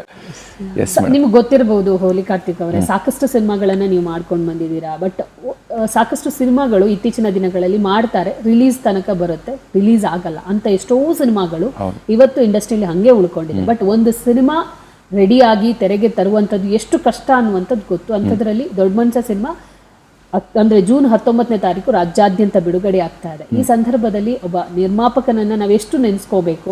ಸೊ ನಿರ್ಮಾಪಕನ ಬಗ್ಗೆ ಏನು ಹೇಳ್ತೀರಾ? ನಾನು ಅದೇ ಹೇಳಿದ್ದು ಮೇಡಮ್, ನಾವು ಸುಮ್ಮನೆ ಕಾಮಿಡಿಗೆ ಪೇಮೆಂಟು ಅಂದ್ಬಿಟ್ಟು, ಬಟ್ ಯಾವುದೋ ಊರಿಂದ ಬಂದು ಯಾವುದೋ ಕಾಡಿಂದ ಬಂದು ಇಲ್ಲಿ 3 ಹೊತ್ತು ಒಂದು ಬಾಡಿಗೆಗೆ ಮನೆಗೆ ತೊಗೊಂಡು 3 ಹೊತ್ತು ಊಟ ಮಾಡ್ತೀವಿ ಅಂದರೆ ನಮಗಂತೂ ನಿರ್ಮಾಪಕರು, ನಿರ್ದೇಶಕರು ಇವ್ರುಗಳೇ ದೇವರು, ಇವರಿಬ್ಬರೇ ದೇವರು. ನಮ್ಮ ಆಸ್ತಿನೇ ಅವರು ನಮ್ಮ ಹೆಸರಲ್ಲಿ ಕತೆ ಬರೆದ್ರೆ ಆ ಕತೆಗೆ ಇವ್ ಪಾತ್ರ ಓಕೆ ಅಂತ ಹೇಳಿ ಅವ್ರು ಓಕೆ ಮಾಡಿದ್ರೆ, ಡೈರೆಕ್ಟ್ರು ಓಕೆ ಮಾಡಿದ್ರೆ ನಮ್ಮ ಹೊಟ್ಟೆ ತುಂಬೋದು. ಏನಿಲ್ಲ, ನಾವು ತುಂಬ ಚೆನ್ನಾಗಿದ್ದೀವಿ, ಖುಷೀಲಿದ್ದೀವಿ, ಹೊಟ್ಟೆ ತುಂಬ ಅನ್ನ ತಿನ್ಕೊಂಡು ನಮ್ಮ ತಾಯಿಗೂ 3 ಹೊತ್ತು ಊಟ ಹಾಕ್ಕೊಂಡು 1 ಹೊತ್ತು ತಿಂತಾಯಿದ್ವಿ, ಇವಾಗ 3 ಹೊತ್ತು ತಿಂತಾಯಿದ್ದೀವಿ. ಅದಕ್ಕೆ ಈ ಕನ್ನಡ ಚಲನಚಿತ್ರದ ನಿರ್ದೇಶಕರು ಮತ್ತು ನಿರ್ಮಾಪಕರು ಇವರೇ ಕಾರಣ, ಬೇರೆ ಏನೂ ಇಲ್ಲ. ಆ್ಯಂಡ್ ಟೆಲಿವಿಷನ್ ಇವೆಲ್ಲ ಕಾರಣ. Thank you sir. ನಾನು ಇಷ್ಟೊತ್ತಂಗ ಕಾಮಿಡಿ ಮಾಡಿರ್ಬೋದು, ಬಟ್ ಸೀರಿಯಸ್ ಆಗಿ ತುಂಬ ಕಷ್ಟಪಟ್ಟು ಒಬ್ಬ ಮನುಷ್ಯ ಒಂದು ಸಿನಿಮಾಕ್ಕೆ ಏನೆಲ್ಲ ಬದುಕಕ್ಕೆ ಏನೆಲ್ಲ ಕಷ್ಟಪಡಬೇಕು ಆ ಕಷ್ಟನ ಅವರೊಬ್ಬರೇ ಪಟ್ಟಿದ್ದಾರೆ. ಸೊ ನನಗೆ ಅಂದರೆ ನಂಗೆ ಗೊತ್ತಿಲ್ಲ, ಹೇಳ್ಬಾರ್ದು ಆಮೇಲೆ ಹೇಳಿ ನನಗೆ ಗೊತ್ತಿಲ್ಲ. ಕಟ್ ಮಾಡಿ ಯಾರೋ ಇನ್ವೆಸ್ಟ್ಮೆಂಟ್ ಮಾಡ್ತಾರೆ, ಆ ನಂಬಿಕೆ ಮೇಲೆ ಸಿನಿಮಾಕ್ಕೆ ಬರ್ತಾರೆ. ಆ ಇನ್ವೆಸ್ಟ್ರು ಮಧ್ಯದಲ್ಲಿ ಕೈ ಬಿಟ್ಟು ಹೋದಾಗ ನಾನು 1000 ಜನಕ್ಕೆ ಸಿನಿಮಾ ಹೀರೋ ಆಗಿ ಮಾಡ್ತಾ ಇದ್ದೀನಿ ಕಣ್ರು ಅಂತ ಹೇಳಿರ್ತೀವಿ. ಒಬ್ಬ ಕಲಾವಿದನಿಗೆ ಹೀರೋ ಆಗ್ತಾ ಇದ್ದೀನಿ ಅಂದರೆ ಅದಕ್ಕಿಂತ ದೊಡ್ಡ ಅಚೀವ್ಮೆಂಟ್ ಇನ್ನೊಂದಿಲ್ಲ. ಇದನ್ನೆಲ್ಲ ಹೇಳ್ಕೊಂಡಿರ್ತಾರೆ. ಎಲ್ಲರೂ ಸಿನಿಮಾ ಯಾವಾಗ ಬರುತ್ತೆ ಅಂತ ಕೇಳ್ತಾ ಇರ್ತಾರೆ. ಇವ್ರು ಸಿನಿಮಾಕ್ಕೆ ಬರ್ತಾರೋ ಇಲ್ಲೋ ಗೊತ್ತಿಲ್ಲ. ಇವ್ರ ಸಿನಿಮಾ ನಿಂತೋಗಿದೆ ಅಂತ ಗೊತ್ತಾದಾಗ ಹರ್ಟ್ ಮಾಡೋಕ್ಕೆ ಒಂದಿಷ್ಟು ಜನ ಬರ್ತಾರೆ. ಏನು ಮಾಡಿ ಸಿನಿಮಾ ಆಯ್ತಾ, ಅಯ್ಯೋ ಇನ್ನೂ ಆಗಿಲ್ವಾ, 2 ವರ್ಷ ಏನೋ ಇಷ್ಟು ಸಿನಿಮಾ ಎಷ್ಟು ಕೋಟಿ ಅಂತ ಎಲ್ಲ ಮಾತಾಡ್ತಾರೆ, ಹಿಂಗೆಲ್ಲ ಮಾತಾಡ್ತಾರೆ. ಬಟ್ ಅಲ್ಲಿ ಅನುಭವಿಸೋ ಪೇಯ್ನ್ ಇದೆಯಲ್ಲ, ಏನೇನು ಅಡ ಇಕ್ತಾರೆ, ತನ್ನ ಮನೆ ಅಡ ಇಕ್ತಾರೆ, ಜವಾಬ್ದಾರಿ ಅಡ ಇಕ್ತಾರೆ, ಫ್ಯಾಮಿಲಿ ಅಡ ಇಕ್ತಾರೆ, ಸೆಂಟಿಮೆಂಟ್ ಅಡ ಇಕ್ತಾರೆ, ತನ್ನೆಲ್ಲ ಸುಖಗಳನ್ನು ಅಡ ಇಕ್ಕಿ ಸಿನಿಮಾ ಮಾಡಿ ಇಲ್ಲಿ ಬಂದು ಕೂತಿದ್ದಾರೆ. ಇವಾಗ ನಗ್ನಗ್ತಾ ನನಗೆ ಗೊತ್ತು, ಅವರು ಪ್ರತಿ ಹೆಜ್ಜೆನೂ ನಾವು ಫೋನಲ್ಲಿ ಮಾತಾಡ್ಕೊಳ್ತಾ ಇರ್ತೀವಿ, ಏನೇನಾಗುತ್ತೆ. ಈ ಸಿನಿಮಾ ಇವತ್ತು ಇಲ್ಲಿ ಬಂದು ನಿಮ್ಮ ಎದುರುಗಡೆ ಕೂರೋ ತನಕ ಆ ಮನುಷ್ಯ ಕಷ್ಟಪಟ್ಟಿದ್ದಾರೆ. ನಾನು ಇಷ್ಟೇ ಕೇಳ್ಕೊಂಡು, ನಾನು ದೇವ್ರನ್ನ ಬಿಲೀವ್ ಮಾಡ್ತೀನಿ. ಮೋಸ್ಟ್ಲಿ ಇವರು 100% ಕಷ್ಟಪಟ್ಟಿದ್ರೆ ನೀನು ಒಂದ್ಸರಿ ಜನರ ಮೇಲೆ ಕಂಡುಬಿಟ್ಬಿಡು ಥಿಯೇಟ್ರಿಗೆ ಹೋಗಂಗೆ. ನಮಗೆ ಜನನೇ ದೇವರು. ಈಗ ನಾವು ಏನೇ ಬೆಳೆದ್ರು, ರೈತ ಏನೇ ಬೆಳೆದ್ರು ನಾವು ತಿಂದ್ರೇನೆ ಅಲ್ವಾ ಅದಕ್ಕೆ ಬೆಲೆ. ನಾವು ಏನೇ ಮಾಡ್ಬೋದು, ಇವ್ರ ಮನೆ ಅಡ ಇಕ್ಕಿರ್ಬೋದು, ಇವರು ಊರು ಅಡ ಇಕ್ಕಿರ್ಬೋದು, ಇವ್ರ ಸಂಸಾರ ಅಡ ಇಕ್ಕಿರ್ಬೋದು. ಬಟ್ ಇದನ್ನೆಲ್ಲ ಬಿಡಿಸ್ಕೊಬೇಕಂದ್ರೆ ಒಂದೇ ಒಂದು ಸರಿ ಬಂದು ಥಿಯೇಟ್ರಲ್ಲಿ 2 ಅವರ್ ನಮಗೋಸ್ಕರ ಕೂತ್ರೆ, ನಾನೊಬ್ಬನೇ ಬದುಕ್ತೀನಿ ಅಂತ ಕೂರ್ತಾ ಇಲ್ಲ, ಇವ್ರು ಬದುಕ್ತಾರೆ, ನಾನು ಬದುಕ್ತೀನಿ, ನೀವು ಬದುಕ್ತೀರ. ಒಂದು ಸಿನಿಮಾದಲ್ಲಿ ಊಟಕ್ಕೆ ಅಕ್ಕಿ ಬೇಕು. ನಾವು 500 ಜನ ಸಿನಿಮಾ ಮಾಡಿದ್ರೆ 500 ಜನಕ್ಕೆ ಊಟ ಬೇಕು. ಒಬ್ಬ ರೈತನ ತನಕನೂ ಈ ಸಿನಿಮಾ ಇಂಡಸ್ಟ್ರಿ, ಈ ಏನು ಇಂಡಸ್ಟ್ರಿ ಇದೆಯಲ್ಲ, ಈ ಇಂಡಸ್ಟ್ರಿಲಿ ಕೆಲಸ ಮಾಡೋದ್ರಿಂದ ಕಸ ಹೊಡೆಯೋನಿಂದ ಹಿಡಿದು ಅನ್ನ ಬೆಳೆಯೋನಿಂದ ಹಿಡಿದು ಯಾವುದು ಕೀಳಂತ ಹೇಳ್ತಾ ಇಲ್ಲ. ಈ ಬದುಕಿನ ಹೋರಾಟಕ್ಕೆ ಸಿನಿಮಾ ಇಂಡಸ್ಟ್ರಿನೂ ಒಂದು ಪಾರ್ಟು. ನಮ್ಮ ಇಂಡಸ್ಟ್ರಿ ಬದುಕಿದ್ರೆ ಇನ್ನು ಆ ಥರ ಎಷ್ಟೋ ಜನ ಕನೆಕ್ಟ್. ಈಗ ನೋಡಿ, ಪೋಸ್ಟರ್ ಅಂಟಿಸೋದು ಒಂದು ಜೀವನ ಅಲ್ವಾ, ಥಿಯೇಟ್ರಲ್ಲಿ ಟಾರ್ಚ್ ಬಿಡೋ ಒಂದು ಜೀವನ ಅಲ್ವಾ, ಅಲ್ಲಿಗೆ ಥಿಯೇಟ್ರಲ್ಲಿ ಆ ಸ್ಕ್ರೀನಲ್ಲಿ ಬಿಡೋ ಒಂದು ಜೀವನ, ಅಲ್ಲಿ ಥಿಯೇಟ್ರು ಕ್ಲೀನ್ ಮಾಡೋ ಒಂದು, ಪಾಪ್ಕಾರ್ನ್ ಕೊಡೋ ಒಂದು, ಪ್ರತಿಯೊಬ್ರದ್ದು ಸಿನಿಮಾ ಆ್ಯಕ್ಟಿಂಗ್ ಮಾಡೋ ಒಂದು ಮಾತ್ರ ಸಿನಿಮಾ ಅಲ್ಲ. ಇದರಿಂದ ಹೊರತುಪಡಿಸಿ ಒಂದಿಷ್ಟು ಜನರ ಕೆಲಸ ಇದೆ. ಈ ಇಂಡಸ್ಟ್ರಿ ಬದುಕಿದ್ರೆ ಮಾತ್ರ ನಾವೆಲ್ಲರೂ ಬದುಕಿರ್ತೀವಿ. ಇಲ್ಲ ಅಂದರೆ ನಶಿಸಿ ಹೋಗಿದ್ದ ಪ್ರಾಣಿಗಳ ಹೆಸರು ಕೇಳ್ತಾ ಇದ್ವಲ್ಲ, ಹಿಂಗೆ ನಶಿಸಿ ಹೋದ ಆರ್ಟಿಸ್ಟ್ ಹೆಸರು, ನಮ್ಮ ಹೆಸರೆಲ್ಲ ನಶಿಸಿ ಹೋಗೋ ಲೈನಲ್ಲಿದೆ ಅನ್ನೋದನ್ನ ನೋಡಬೇಕಾಗುತ್ತೆ. ಏನೂ ಇಲ್ಲ, ನಿಮ್ಮನ್ನು ಎಂಟರ್ಟೈನ್ ಮಾಡೋಕ್ಕೆ ನಾವು ಸಿನಿಮಾ ಮಾಡೋದು, ಬೇರೆ ಯಾವ ಉದ್ದೇಶನೂ ಇಲ್ಲ. ಇದರಲ್ಲಿ ನಮ್ಮ ಬದುಕು ಇದೆ, ನಿಮಗೆ ಎಂಟರ್ಟೈನ್ಮೆಂಟ್ ಇದೆ. 2 ಅವರ್ ಬಂದು ನಮ್ಮ ದೊಡ್ಡ ಮನುಷ್ಯ ಸಿನಿಮಾನ ನಾನೊಂದು ದೊಡ್ಡ ಮನುಷ್ಯ ಮಾಡಿ ಅಂತ ನಮ್ಮ ತಾಯಿನೇ ಕೇಳಲ್ಲ. ಆ ಮನುಷ್ಯನ ದೊಡ್ಡ ಮನುಷ್ಯ ಮಾಡಿ ಅವ್ರು ಇನ್ನೂ ಒಂದು ಸಿನಿಮಾ ಮಾಡಿದ್ರೆ ನಾನು ಇನ್ನೂ ಒಂದು 3 ತಿಂಗಳು ಬಾಡಿಗೆ ಕಟ್ತೀನಿ, 3 ತಿಂಗಳು ನಮ್ಮ ಅಮ್ಮಂಗೆ ಊಟ ಹಾಕ್ತೀನಿ, 3 ತಿಂಗಳು ನಾನು ಊಟ ಮಾಡ್ತೀನಿ. ನಿರ್ದೇಶಕರು, ನಿರ್ಮಾಪಕರು ಇವರು ಬದುಕಲೇಬೇಕು, ಅದು ನೀವೇ ಬದುಕಿಸ್ಬೇಕು. ನಾನು ಇಷ್ಟೇ ಕೇಳೋದು. ಓಕೆ, ಒಳ್ಳೆ ಮಾತು ಕೂಡ ಹೇಳಿದರು. ಸೊ ಕೊನೆಯದಾಗಿ ಜೂನ್ 19ನೇ ತಾರೀಕು ರಾಜ್ಯಾದ್ಯಂತ ಸಿನಿಮಾ ಬಿಡುಗಡೆ ಆಗ್ತಾ ಇದೆ. ನಿಮ್ಮ ಸಿನಿಮಾದ ಬಗ್ಗೆ ನೀವೆಷ್ಟು ಕಾನ್ಫಿಡೆಂಟ್ ಆಗಿದ್ದೀರಾ? ಪ್ರೇಕ್ಷಕರನ್ನು ಯಾವ ಥರ ಇನ್ವೈಟ್ ಮಾಡ್ತೀರಾ ಅಂತ? ಸಿನಿಮಾ ವಿಚಾರಕ್ಕೆ ಬಂದರೆ 100% ಕಾನ್ಫಿಡೆಂಟ್ ಆಗಿದ್ದೀವಿ ನಾವು. ಏನು ಬೇಕು ಸಿನಿಮಾ, ನಾವು ಯಾವುದೇ ರೀತಿ ಇಲ್ಲಿ ಹೀರೋ, ಡೈರೆಕ್ಟ್ರು ಅಥವಾ ಕೋ ಆರ್ಟಿಸ್ಟ್ಗಳು ಇನ್ನೊಂದೇನೋ ಕಷ್ಟಪಟ್ಟಿದ್ದೀವಿ, ಇನ್ನೊಂದು ಮತ್ತೊಂದು. ಹೌದು, ಕಾರ್ತಿಕ್ ಸರ್ ಹೇಳಿದ್ರು, ನನ್ನ ಭಾವನೆ ಕಷ್ಟ ಎಲ್ಲ ಕೆಲಸದಲ್ಲೂ ಇದೆ ಮೇಡಮ್. ಇದೊಂದೇ ಕೆಲಸ ಅಂತಲ್ಲ, ಬಟ್ ಇದ್ರಲ್ಲಿ ಸ್ವಲ್ಪ ಜಾಸ್ತಿ ಇದೆ. ನಾವು ಒಂದು ಸ್ವಲ್ಪ ಜಾಸ್ತಿ ಕಷ್ಟಪಡಬೇಕಾಗುತ್ತೆ, ಆಮೇಲೆ ಸಕ್ಸಸ್ಸು ಜಾಸ್ತಿನೇ ಸಿಗುತ್ತಲ್ಲ. ಸೊ ಹಾಗಾಗಿ 100% ಸಿನಿಮಾದಲ್ಲಿ ಯಾವುದೇ ರೀತಿಯಾದಂಥ ಒಂದು ಸಿಂಗಲ್ ಡೌಟ್ ಇಲ್ಲದೇ ಸಿನಿಮಾ ಚೆನ್ನಾಗಿ ಮಾಡಿದ್ದೀವಿ. ಏನು ಬೇಕು ನಮ್ಮ ಕನ್ನಡ ಆಡಿಯನ್ಸ್ಗೆ, ಪಟ ಕನ್ನಡ ಸಿನಿಮಾ ಇದು. ನೀವು ಆರಾಮಾಗಿ ಥಿಯೇಟ್ರಲ್ಲಿ ಕೂತ್ಕೊಂಡು ಈ ಹಿಂದೆ ಎಲ್ಲ ಸಿನಿಮಾಗಳನ್ನ ಹೇಗೆ ಎಂಜಾಯ್ ಮಾಡ್ತಾಯಿದ್ರಿ, ದರ್ಶನ್ ಸರ್ದಾಗಿರ್ಬೋದು, ಅಪ್ಪು ಸರ್ದಾಗಿರ್ಬೋದು, ಶಿವಣ್ಣ ಅವ್ರದ್ದಾಗಿರ್ಬೋದು, ಆ ರೀತಿ ಈ ಒಂದು ಸಿನಿಮಾನು ನೀವು ಕಂಪ್ಲೀಟ್ಲಿ ಎಂಜಾಯ್ ಮಾಡ್ತೀರಾ. ಒಂದು ಫ್ಯಾಮಿಲಿ ಸಬ್ಜೆಕ್ಟ್ ಇದೆ, ಆಮೇಲೆ ಫ್ರೆಂಡ್ಶಿಪ್ ವ್ಯಾಲ್ಯೂಸ್ ಇದೆ, ಎಮೋಷನ್ಸ್ ಇದೆ, ಆ್ಯಕ್ಷನ್ ಇದೆ, ಒಳ್ಳೆ ಕಾಮಿಡಿ ಇದೆ. ಸೊ ಎಲ್ಲ ರೀತಿಯಲ್ಲೂ ಮಾಡಿರುವಂಥ ಒಂದು ಅಪ್ಪಟ ಕನ್ನಡ ಸಿನಿಮಾ. 100% ಕಾನ್ಫಿಡೆಂಟ್ ಆಗಿದ್ದೀವಿ. ಜೂನ್ 19ನೇ ತಾರೀಕು ಕರ್ನಾಟಕದಾದ್ಯಂತ ದೊಡ್ಡ ಮನುಷ್ಯ ಸಿನಿಮಾ ಬಿಡುಗಡೆ ಆಗ್ತಾ ಇದೆ. ನಿಮ್ಮ ನಿಯರೆಸ್ಟ್ ಥಿಯೇಟ್ರ್ಗಳಲ್ಲಿ ಹೋಗಿ ಸಿನಿಮಾ ನೋಡಿ. ಒಂದ್ಸಲ ನೋಡಿ, ಚೆನ್ನಾಗಿದೆ ಚೆನ್ನಾಗಿಲ್ಲ ಅಂತ ಹೇಳೋಕ್ಕಾದ್ರೂ ಒಂದ್ಸಲ ನೋಡಬೇಕು.